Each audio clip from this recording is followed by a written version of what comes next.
couple of positive things. I mean, I know sometimes we talk about this stuff and we just kind of go, oh my goodness, what are we going to do? Well, one of the things that has happened, you mentioned the switch over to Chromebooks from textbooks. One thing that happened with COVID is that more parents have now become aware of what's being taught to their children. Parents that are engaged and they're looking over their child's shoulder and going, oh my goodness, what in the world is that? So that's a good thing. But the other is, combined with FOI laws and also a bill that was passed in this last session, it's now Act 684 of 2021. It allows parents to review and to challenge curriculum. They can go to their local school, they can challenge, and you have to know the terminology to look for. You can't just go up there and challenge critical race theory because they're hiding behind all these other terminology. That's what the left does. You know, they couldn't sell the idea of global warming. Okay, so what did they do?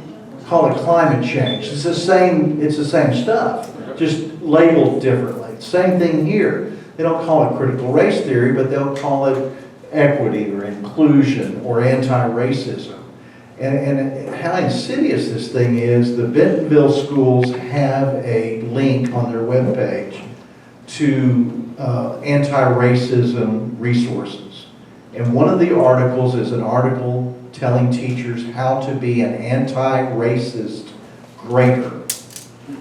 And the statement is made that if you tell a student that they are falling behind, you're a racist.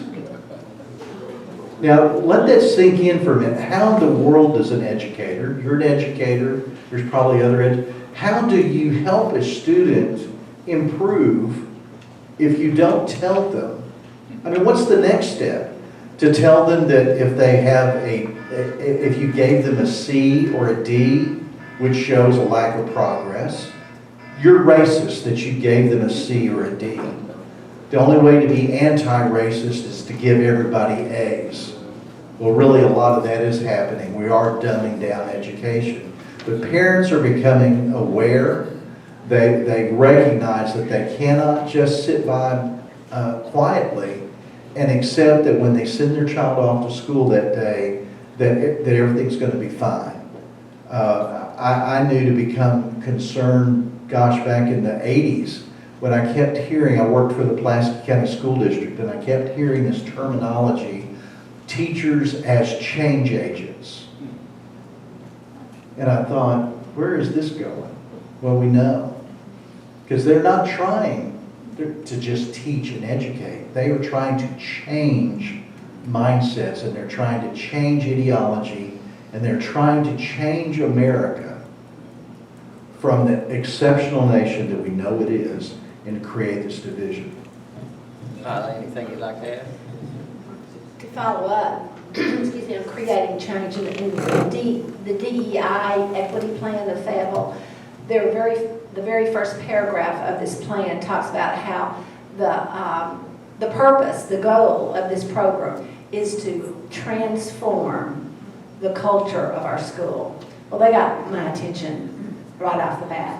And a part of this ideology is a revolutionary type of mindset. And when you talk about critical race theory, it is the ideology.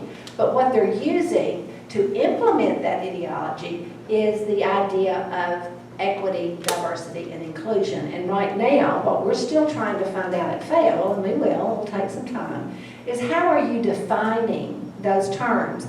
Because the district has already said those concepts are important because they dictate the strategies we use in our classroom and the content that we teach.